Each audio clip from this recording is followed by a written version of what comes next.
Bonsoir à toutes et à tous. C'est un plaisir d'être avec vous pour votre journal de ce mercredi 28 mai. Tout de suite, voici les principales informations que nous allons développer. Les victimes collatérales de la méthamphétamine. Ces 2 derniers mois, 3 nouveau-nés ont été intoxiqués à l'ice. Au moment de l'accouchement, les mamans en avaient consommé. Les services médicaux tirent la sonnette d'alarme. Quelles sont les procédures en cas de maltraitance? La question se pose après la mort de la petite Aiden, 7 ans, dans sa famille d'accueil. Services sociaux et éducation sont les premiers garde-fous. Accompagner la formation professionnelle en mobilité des demandeurs d'emploi polynésiens, c'est l'objectif de la convention tripartite signée aujourd'hui entre le pays, l'État et l'ADOM, l'Agence de l'Outre-mer pour la mobilité. Saïd Ahamada, son directeur général, est avec nous en plateau pour parler des spécificités de la Polynésie.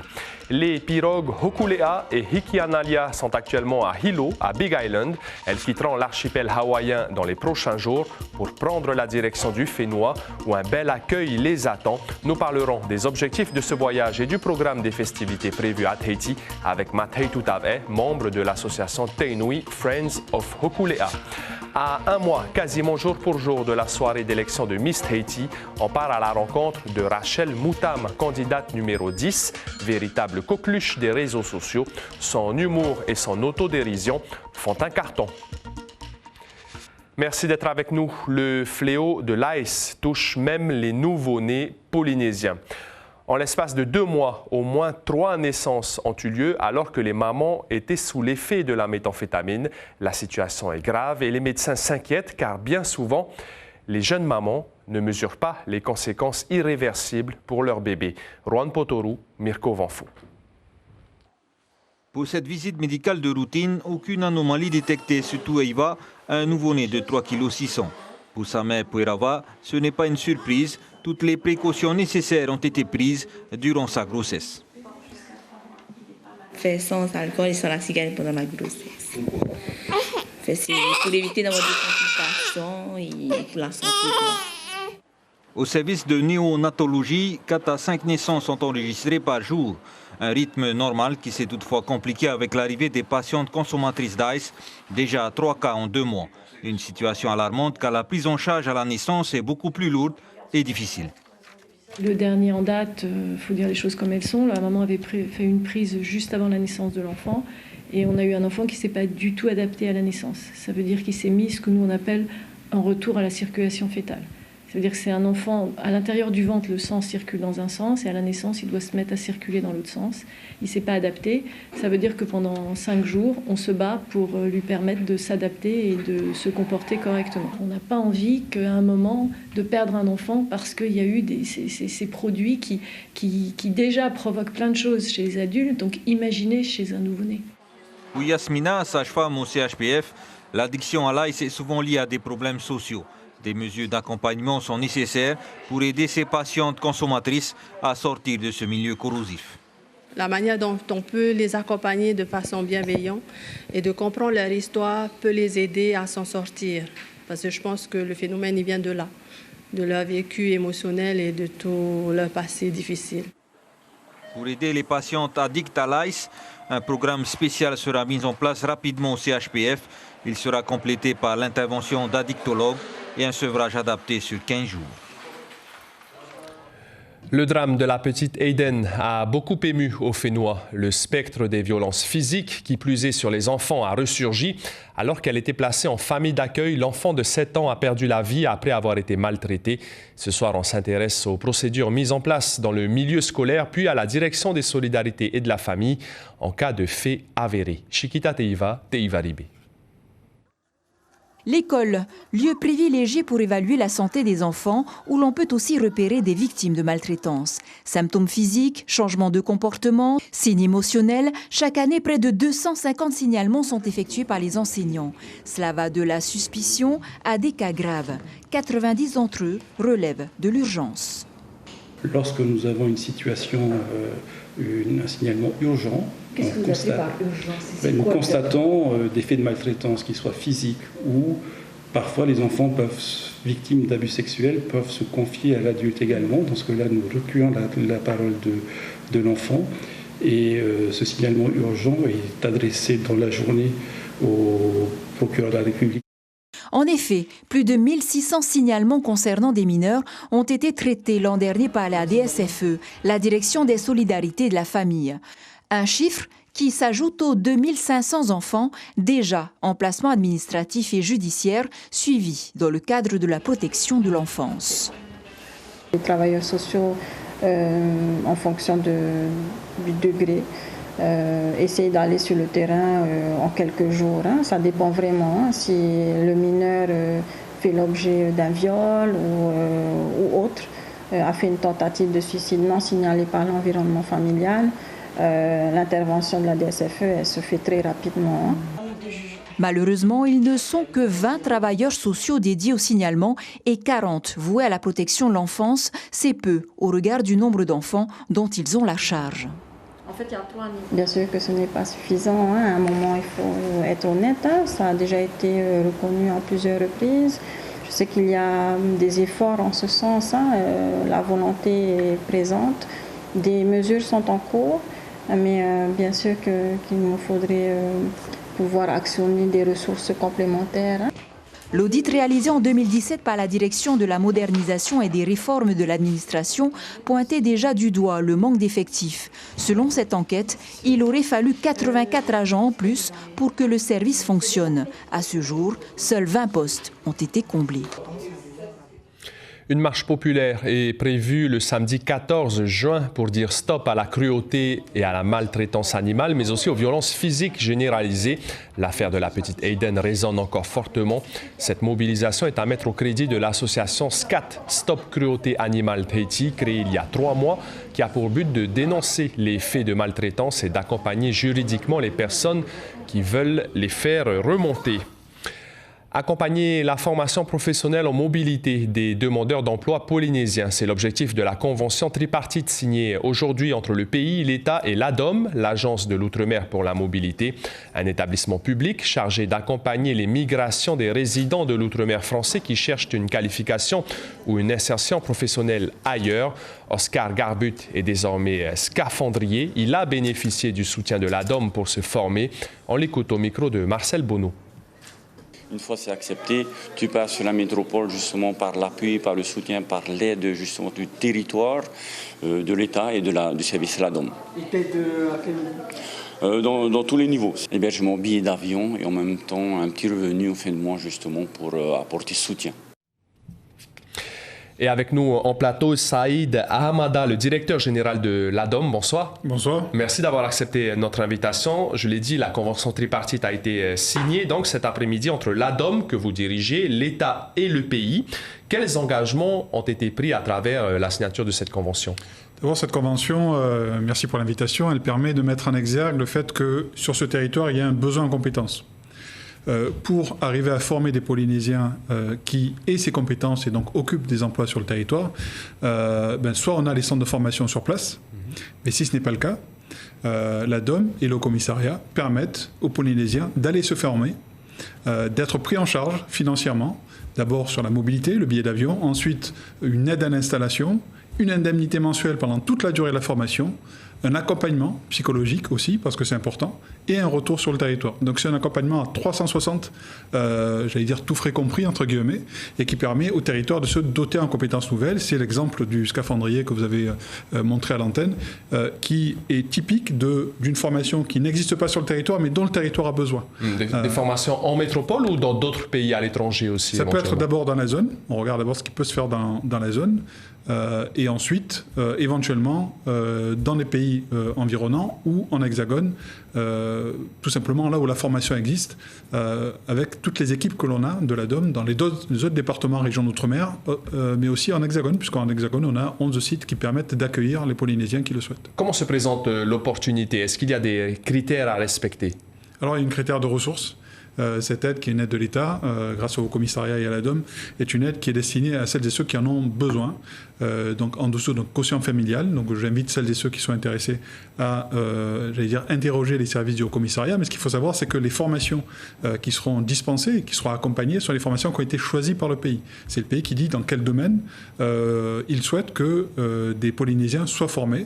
Et ensuite, donc, éligibilité qui est vérifiée par le commissariat mobilité qui est opérée par le commissariat et accueil en France hexagonale, par exemple, par les équipes de l'ADOM jusqu'à la fin de la formation. Quels sont les domaines priorisés justement par le pays et l'État?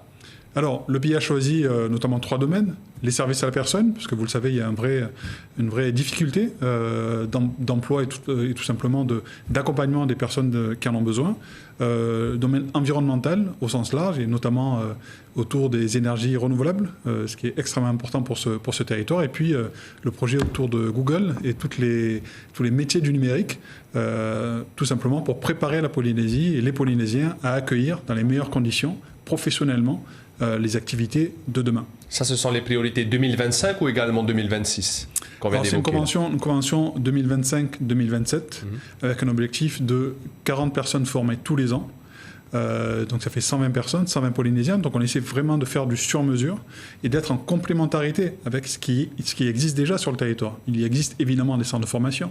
Il existe une volonté aussi de développer de la formation sur le territoire.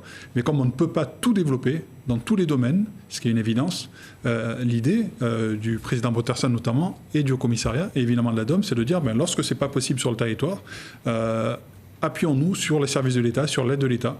Et il faut savoir que 600 millions tous les ans sont consacrés à la continuité territoriale sur ce territoire, que ce soit dans le domaine de la formation, des études supérieures, puisque les étudiants sont aussi accompagnés, un billet aller-retour tous les ans jusqu'à la fin des études, mais aussi pour tout simplement aller voir sa famille avec des bons de continuité territoriale. Donc c'est une vraie aide financière à destination des Polynésiens et au service du territoire de la Polynésie.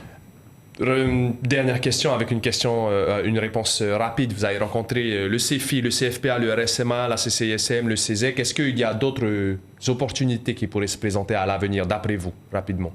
L'idée, c'est tout simplement d'être à l'écoute du territoire. Moi, je suis là pour ça, je suis à l'écoute. Il ne s'agit pas d'imposer des choses qui viennent de Paris, mais vraiment d'écouter le territoire et ensuite d'être force de proposition auprès du ministre, de ses équipes, de la direction générale des Outre-mer, des parlementaires qui m'interrogent à échéance régulière, tout simplement pour améliorer ce que l'on peut offrir aux Polynésiens à échéance rapide. Et des domaines porteurs, du coup, à part les énergies renouvelables, les services à la personne qu'on vient d'évoquer? Mais là, comme je le disais, c'est au pays de nous dire. C'est pour ça que je dis qu'on est un outil au service du territoire. On n'imposera pas les domaines dans lesquels les Polynésiens doivent être formés. On demandera tout simplement au pays de nous dire ce qu'il souhaite et on l'accompagnera. Et quand je dis on, c'est les services du commissariat, de l'ADOM, pour faire en sorte que ces projets réussissent. Merci beaucoup, Saïda Amada. Je rappelle que vous êtes le directeur général de l'ADOM, l'Agence de l'Outre-mer pour la mobilité. 40 Polynésiens sont formés chaque année et ce sera le cas jusqu'en 2027. Merci beaucoup. Merci à vous. La sénatrice Lana Tetuanui s'est inquiétée du positionnement de la diplomatie française face à l'influence grandissante de la Chine dans la région Indo-Pacifique. Elle a donc posé une question à Jean-Noël Barrot, le ministre des Affaires étrangères. C'était lors des questions au gouvernement. Écoutez cet extrait. Monsieur le ministre, nous sommes inquiets. Et face à toute cette agitation et ces agissements de plus en plus grandissants, ma question est toute simple. Que fait notre France ?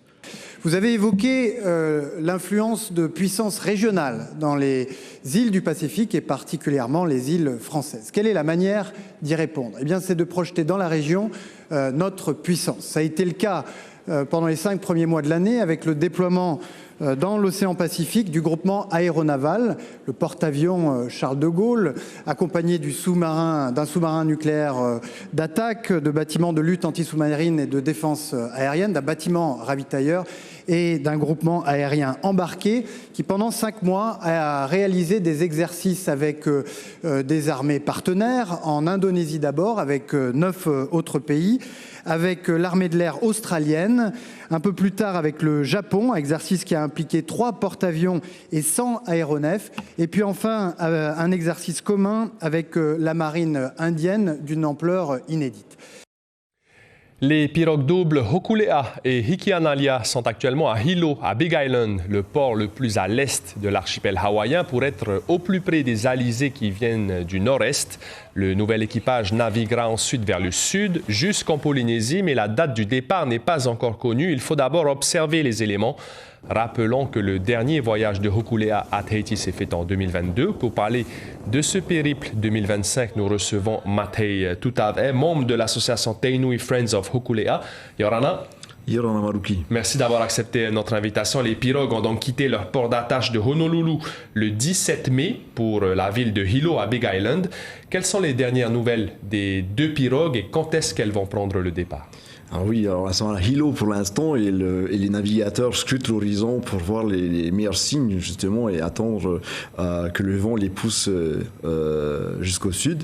Là donc les Nainoa Thompson et Bruce Blankenfeld, donc les capitaines Archie Kalipas préparent aussi profitent pour préparer encore une fois les équipages à la sécurité notamment et aussi alors on a souvent des appels, ils se préparent aussi culturellement, spirituellement aussi, parce que c'est un voyage qui est avant tout spirituel. Pour beaucoup d'entre eux, c'est la première traversée sur Kealai Kahiki. Qui compose l'équipage et comment se déroule la vie à bord en fait? Alors 2 questions complètement différentes. Alors qui compose l'équipage? Il faut savoir qu'ils sont en formation depuis plusieurs années déjà. Donc sur les images qu'on voit là derrière toi, ce sont des petites mains, des volontaires qui viennent tous les week-ends donner de leur temps sur les pirogues. Par exemple, les 2 mâts de Hokulia viennent d'être complètement être refaits. Ce sont de nouveaux mâts. Tous les 10 ans, pratiquement, ils changent la plupart des pièces en bois qu'il y a dessus, les attaches. Et donc la préparation, c'est ça aussi, c'est passer du temps sur la pirogue avant tout. Et ensuite, la sélection, elle est assez difficile parce qu'il faut s'attendre à avoir au moins 400 personnes qui vont se relayer durant ces 3 prochaines années de ce voyage Moananu Yakea. Donc, bien entendu, les capitaines et les navigateurs font le choix ultime de leurs équipiers. Oui. Matei, tout à l'heure, en principe, les pirogues doivent toucher terre d'abord à Rangiroa puis à Eatea. Là, on parle vraiment de leur venue en Polynésie. Ce sera en fonction des conditions. Est-ce qu'on en sait plus sur le programme local? Oui, bien sûr. Alors, les 2 dates à retenir ce soir, bien sûr, c'est le 23 juin, la date d'arrivée à Taputapuatea. Donc l'accueil se fera là-bas. Les pirogues resteront 3 jours. Et la deuxième date, donc c'est le 28 juin à Pauwhai, à Papeete, où là, le conservatoire, les groupes de danse nous réservent une sacrée surprise. C'est aussi peut-être l'occasion de dire un peu, sans dévoiler tous les détails de l'organisation, qu'on verra vraisemblablement des étudiants locaux et des étudiants hawaïens donc préparer ensemble cet accueil. Et c'est un signe fort parce que c'est les 50 ans de Hokulia, mais c'est aussi les 50 ans de ce lien qu'elle a commencé à tisser en 76. Et quand je parle du lien, c'est vraiment des liens au niveau familial qu'on a au niveau de Te Nui, déjà les fondateurs de Te Nui, avec Mako Tebane, Almon et Lacote, et tous ces vieux, et aussi les vieux de Tautira. Et donc Tautira aussi qu'on attend ce jour-là. Une rencontre culturelle donc qui aura lieu ici localement le 23 juin donc à Eatea, puis le 28 juin à Tahiti. Merci beaucoup Matei pour toutes ces précisions. La première des 3 journées de course de la Tahiti Nui Va'a débute demain avec une étape de 58 km entre Mataiea et Tautira. 21 équipes seniors, vétérans plus de 40 ans et entreprises seront au départ. Aujourd'hui, tous les clubs se sont retrouvés sur le site de Te Horo à Mataiea, comme vous le voyez, pour la pesée des embarcations. Les 3 étapes seront à suivre en direct, en radio et sur nos réseaux sociaux. Plus qu'un mois avant l'élection de Miss Tahiti 2025 et chaque semaine, nous allons donc vous proposer une série de portraits des candidates. Ce soir, on s'intéresse à Rachel Moutam, 29 ans, candidate numéro 10. Sa joie, sa bonne humeur et son authenticité font un carton sur les réseaux sociaux. Nanhi Broseus, Marcel Bono. Entourée de ses vaches ou bien perchée en haut d'un arbre, elle ne passe plus inaperçue. Rachel Moutam s'est fait connaître sur les réseaux sociaux grâce à sa simplicité et son authenticité. Placée à l'âge de 5 ans dans une famille d'accueil sur l'île Sœur, Rachel a su utiliser son passé bouleversant en une véritable force. Aujourd'hui, ses vidéos sans artifice sensibilisent son audience. On va dire, toute petite, j'ai vécu avec mon père qui n'était pas capable, qui n'avait pas la capacité de s'occuper d'une enfant de mon âge, on va dire. Et du coup, j'ai été repérée par le service social qui m'a permis justement d'avoir cette chance d'avoir une autre famille. Fascinée par la technologie et le numérique, Rachel exprime également cette passion au travers de son passe-temps favori, les jeux vidéo. Et quand je rentre à la maison, j'ai envie de de changer, on va dire, d'univers. Soit je regarde la télé, soit je joue aux jeux vidéo. J'aime tout ce qui est nouveauté, j'aime la nouvelle technologie. Une autre passion, mais cette fois-ci en cuisine. Aujourd'hui, elle nous prépare 2 recettes de poé, une à l'ananas et l'autre à la banane. C'est une passion que j'ai appris depuis petite avec ma mère adoptive. Et elle m'a appris toutes ces recettes. Je peux cuisiner tout ce que je cultive. Je peux même transformer en, par exemple, le taroua, le manioc ou le taro. Je peux faire des chips avec. Cette élection Miss Tahiti, c'est avant tout un défi personnel. Que s'est lancée la jeune femme?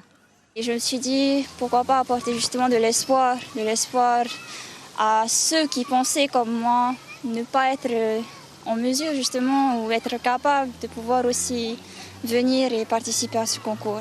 Authentique et naturelle, la candidate numéro 10 reste fidèle à elle-même. Dans un monde connecté et où les valeurs se perdent peu à peu, Rachel, elle, reste profondément fidèle au ciel. L'information principale de ce mercredi 28 mai, ce sont ces victimes collatérales de la méthamphétamine. Ces 2 derniers mois, 3 nouveau-nés ont été intoxiqués à l'ice. Au moment de l'accouchement, les mamans en avaient consommé. L'un des bébés a passé 5 jours en réanimation. Un autre est toujours hospitalisé au service prématuré. Sur notre site internet, l'expédition d'un biologiste marin isolé pendant 240 jours sur un atoll des Tuamotu a beaucoup attiré les lecteurs. Le grand public devrait découvrir cette mission de Mathieu Juncker prochainement au cinéma. Sur vos écrans, après ce journal, Patitifa avec le documentaire « Il n'y a pas de ukulélé triste », puis Heiva au cœur des traditions polynésiennes. C'est la fin de ce journal. Merci de votre fidélité. Passez une très belle soirée. À demain. Prenez bien soin de vous.